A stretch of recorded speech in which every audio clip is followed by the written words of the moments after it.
ఆంధ్రప్రదేశ్లో స్థానిక ఎన్నికల నగారా మోగబోతోంది. అక్టోబర్ ఆఖరులోపు ఎన్నికల ప్రక్రియ పూర్తి చేస్తామని అటు ప్రభుత్వము, ఇటు రాష్ట్ర ఎన్నికల సంఘము ప్రకటించాయి. ఈ క్రమంలో పార్టీల వ్యూహాలు ఎలా ఉంటాయనే చర్చ జరుగుతోంది. ప్రతిపక్షంలో ఉన్న వారికి ఎన్నికలు అత్యంత సవాలుగా పరిణమించే నేపథ్యంలో వైసీపీ అధినేత జగన్మోహన్ రెడ్డి వ్యూహం ఎలా ఉండబోతోందనేదే ఇప్పుడు $1 మిలియన్ ప్రశ్నగా మారుతోంది.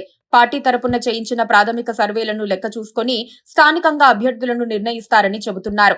అదే టైంలో వయసు దాటుతున్న వారిని పక్కన పెట్టి మేయర్లుగా, మున్సిపల్ చైర్మన్లుగా యువతకు అవకాశం ఇవ్వాలని జగన్ రెడ్డి డిసైడ్ అయినట్లు సమాచారం. ఈ క్రమంలో ఆశావహులు ఎవరున్నారు, అందులో సమర్థులు ఎవరన్న సమీక్షలు కూడా నిర్వహిస్తున్నారు. ప్రతి కార్పొరేషన్, మున్సిపాలిటీకి అరడజను మంది పేర్లు పరిశీలనలో ఉన్నట్లుగా తెలుస్తోంది. సహజంగా స్థానిక ఎన్నికలు ప్రభుత్వానికి అడ్వాంటేజ్ గా ఉంటాయని గత చరిత్ర ఆధారంగా చెబుతున్నారు.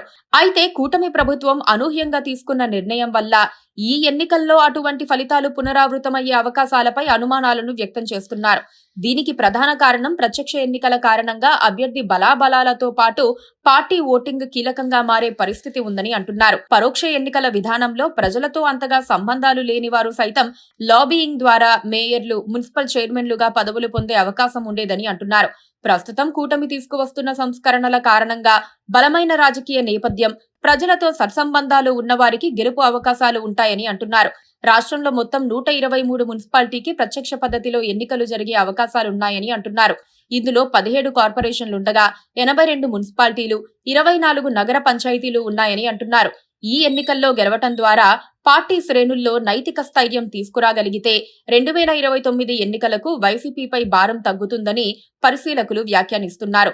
అంటే కేవలం 123 మంది సమర్థులను గుర్తించడం ద్వారా వైసీపీ తన భవిష్యత్తును తీర్చిదిద్దుకోవాల్సిన అవసరం ఉందని సూచిస్తున్నారు. ప్రస్తుతానికి 100 చోట్ల మాత్రమే ఎన్నికలు జరుగుతాయన్నది కూడా గుర్తించాలి. జగన్ రెడ్డి ఇటీవలి కాలంలో విస్తృత పర్యటనలు చేస్తున్నారు. ఆయన ఎక్కడకు వెళ్లినా భారీగా జనం వస్తున్నారు.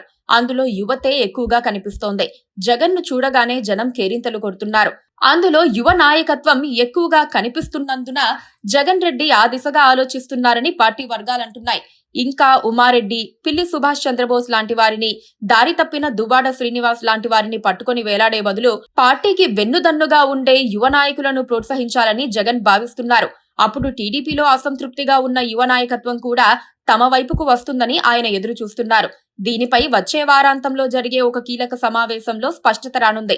ప్రత్యక్ష ఎన్నికలు కావటంతో పోరు కూడా రసవత్తరంగా ఉంటుందని వైసీపీ వర్గాలు భావిస్తున్నాయి.